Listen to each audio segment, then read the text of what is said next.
৯ মাসের কম বয়সী শিশুদের হাম আক্রান্ত হওয়ার অন্যতম কারণ হলো মায়ের বুকের দুধ কম খাওয়ানো।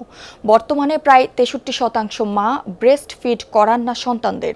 ফলে প্রাকৃতিক রোগ প্রতিরোধ ক্ষমতা থেকে বঞ্চিত হচ্ছে শিশুরা, সহজেই হামের মতো ছোঁয়াচে রোগে আক্রান্ত হচ্ছে।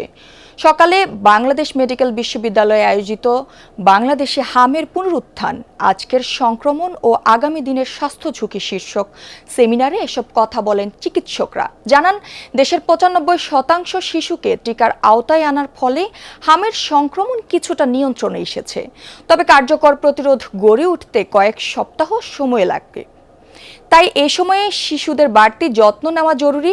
পাশাপাশি শিশুদের নিয়মিত বুকের দুধ খাওয়ানো এবং ভিটামিন এ ক্যাপসুল নিশ্চিত করার উপরও গুরুত্ব আরোপ করেন চিকিৎসকরা।